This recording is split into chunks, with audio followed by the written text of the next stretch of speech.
Greetings. I am the TropeMaster, master of tropes, and this is TropeTalk. It is here that you will witness the glories of tropes made into masterful stories, and the horrors unleashed by fools who use them poorly.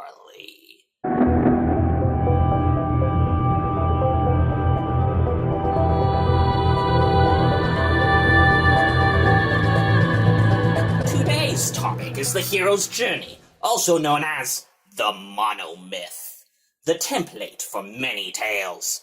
Hardly will you find any story that does not at least start off by following this ancient recipe, even if they don't know it. Lord of the Rings, Harry Potter, and of course, Star Wars. This is Star Wars month after all. It's to be expected.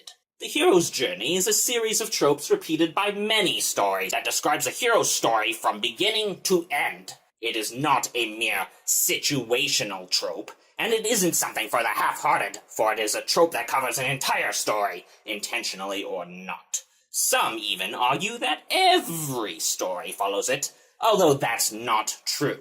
And because of this broad perspective, it can be seen as a step-by-step process to write any story, or at least any popular one. George Lucas well knew of the Monomyth before he ever created Star Wars, and that remains a great influence on writers today, no matter how the franchise has gone. So let me tell you a tale. I'm sure it will sound familiar. There is a hero who lives their life, which is normal for them, but then they're called, told they need to go on the adventure. They refuse this call. They always refuse the call, but for whatever reason, they eventually accept it. Somewhere along here, they meet a mentor and they begin the adventure, leaving their normal life behind. Then there are trials, often occurring in threes, because people like when things happen in threes. Sometimes this is temptation, sometimes revelations about parentage, sometimes trying to escape a garbage compactor. Whatever it may be, the hero obtains what they need to succeed, learns things about themselves, and with those, overcome the final obstacle. Finally, they return. Sometimes this is a return to an ordinary life. Sometimes they stay in the extraordinary life. Sometimes the hero helps their people after everything. Sometimes there's an obstacle after the final obstacle. But whatever the case, the hero's adventure is over. That is the hero's journey.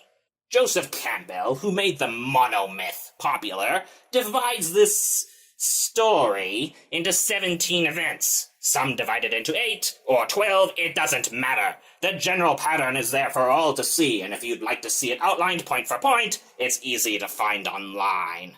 Because it is such a broad trope, using it well or poorly does not come from the ways you use it in your story, but from how you view it. The hero's journey is a recipe for a certain kind of storytelling. By seeing how it puts events together and why, by formatting stories this way, you can understand why some events may be considered good storytelling and why some may not. For example, in the hero's journey, the first step is to start in the ordinary world, to see how the hero's life is before the journey.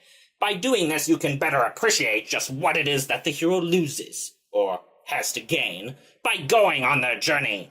This increases empathy. Additionally, it may help the audience more easily understand the world building, since by entering into a realm they don't understand, the hero must be told about it, and so the audience can be told too, without too much obvious exposition.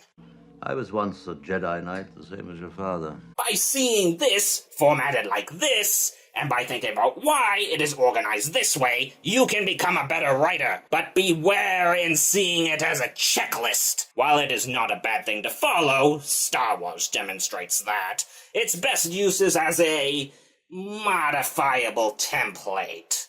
For example, if followed strictly, the hero refuses the call to adventure every time. But what if you have a hero who is enthralled with legends, or one who wants to show off for their peers?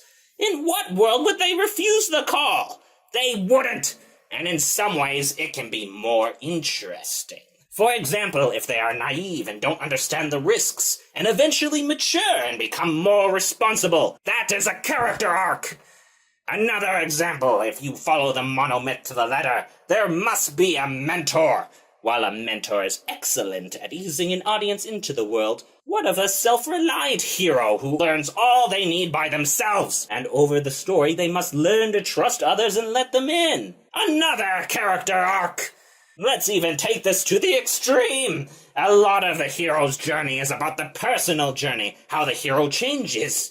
But is that even necessary? Even if your character doesn't learn anything about themselves or have any particular arc, the story could still work out even if only through sheer force of personality. Like how James Kirk doesn't really change at all in the first new Star Trek movie, or how Salieri's very nature is what makes Amadeus work. So you see, while following the hero's journey can result in clear classics, its true value is in making you think about your writing. If you just copy it without thinking, you have failed. So when you read about the monomyth, do be sure to think about it in part and in whole, so that you may create the best story you can.